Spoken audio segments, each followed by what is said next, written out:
کوئی گل باقی رہے گا نہ چمن رہ جائے گا، کوئی گل باقی رہے گا نہ چمن رہ جائے گا، پر رسول اللہ کا دین حسن رہ جائے گا، اور اطلس و کم خواب کی پوشاک پر نازا نہ ہو، اس تنے سی جان پر خاکی کفن رہ جائے گا۔ اور آگاہ اپنی موت سے کوئی بشر نہیں، آگاہ اپنی موت سے کوئی بشر نہیں، سامان 100 برس کا ہے پل کی خبر نہیں۔ آج دیکھتے نہیں ہو کہ انسان کی موت کا وقت اللہ نے متعین کر رکھا ہے، ہر بندے کی موت کا وقت اللہ نے لکھ رکھا ہے، لیکن انسان کو پتا نہیں ہے۔ اچانک سے جیسے ہی وقت پورا ہوتا ہے فرشتہ آتا ہے اور روح کو قبض کر لیتا ہے۔ تو اس نیلے آسمان کے سائے کے نیچے اللہ نے جس چیز کو بھی پیدا کیا ہے، چاہے وہ جن و بشر ہو، شمس و قمر ہو، شجر و حجر ہو، خشک و تر ہو، جنات ہو یا انسان ہو یا پھر شیاطین ہو، تمام چیزوں کو موت کا ذائقہ چکھنا ہے۔ اللہ نے جن چیزوں کو پیدا کیا ہے ان تمام چیزوں کو اس دنیا سے جانا ہے۔ متعدد مقامات پر اللہ نے قرآن میں اس کا ذکر فرمایا ہے، کہیں فرماتا ہے کل نفس ذائقۃ الموت، ہر ذی روح کو، ہر نفس کو موت کا ذائقہ چکھنا ہے۔ تو کہیں اللہ نے فرمایا ہے کل من علیہا فان ویبقى وجہ ربک ذو الجلال والاکرام۔ اللہ فرماتا ہے کائنات میں ہم نے جس چیز کو بھی پیدا کیا ہے، چاہے وہ کوئی بھی چیز ہو، یہ ساری چیزیں فنا ہو جائیں گی، اور باقی رہنے والی ذات یہ صرف اللہ کی ہے۔ اللہ کی ذات کے علاوہ کائنات کے اندر کوئی بھی چیز باقی نہیں رہے گی۔ اور اللہ نے جب حضرت آدم کو پیدا کیا تھا اور ان کی اولاد کو جب پیدا کیا تو فرشتے کہتے ہیں مولا یہ تو بڑی تعداد ہے، بڑی لمبی فہرست ہے، یہ اتنے لوگ دنیا میں رہیں گے کیسے، یہ بسیں گے کیسے؟ تو اللہ جواب دیتا ہے، ارشاد فرماتا ہے فرشتوں گھبراؤ نہیں، میں نے ان کو جب پیدا کیا ہے تو میں نے ان کے پیدا کرنے کے ساتھ موت کو بھی پیدا کیا ہے۔ یہ دنیا کے اندر ہمیشہ باقی نہیں رہیں گے، یہ آتے رہیں گے جاتے رہیں گے۔ فرشتے عرض کرتے ہیں اے پروردگار عالم پھر تو زندگی بڑی بے مزہ ہو جائے گی، بڑی تکلیف دہ زندگی ہوگی، تو نے زندگی ان کو دی ہے تو موت کو کیوں پیدا کر دیا؟ اللہ فرماتا ہے فرشتوں گھبراؤ نہیں، میں نے موت کو جب پیدا کیا ہے تو موت کے ساتھ میں نے امید کو بھی پیدا کیا ہے، میں نے ایک آرزو کو بھی پیدا کیا ہے۔ جب یہ میرے بندے موت کی تکلیف سے دوچار ہوں گے، جب موت کی پریشانی میں پڑیں گے، میں ان کے دل میں امید بھی ڈال دوں گا، میں ان کے دل میں آرزویں ڈالوں گا۔ یہاں ان کے یہاں کوئی انتقال ہوگا لیکن چند دنوں کے بعد ان کے دل میں کوئی امید پیدا ہو جائے گی، پھر یہ اس موت کو بھول جائیں گے، اس غم کو بھول جائیں گے۔ اے فرشتوں میں نے صرف موت کو پیدا نہیں کیا بلکہ موت کے ساتھ ساتھ امید کو بھی پیدا کیا۔ آج نہیں دیکھتے ہو؟ یہ امید کی تو وجہ ہے کہ جب انتقال ہوتا ہے کہیں پر تو آپ نے دیکھا ہوگا کہ کچھ دنوں تک جن کے یہاں پر انتقال ہوتا ہے سر سے ٹوپی نہیں اترتی ہے، ہاتھ سے تسبیح نہیں چھوٹتی ہے، اور امام صاحب کے ارد گرد اس طریقے سے چکر لگاتے ہیں جیسے بڑے پکے امام صاحب کے مرید ہو، ہے کہ نہیں؟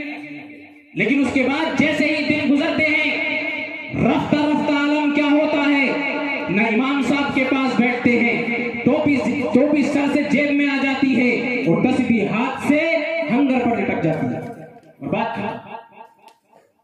اللہ فرماتا ہے فرشتوں پریشان ہونے کی ضرورت نہیں ہے، میں نے موت کو جب پیدا کیا ہے تو میں نے موت کے ساتھ ساتھ امید کو بھی پیدا کیا ہے۔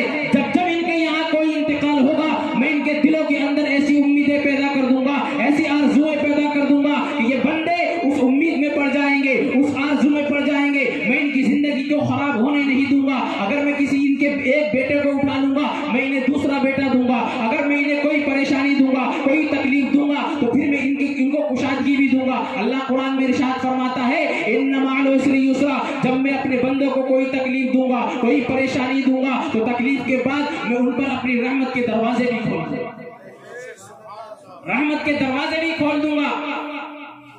اللہ رب العزت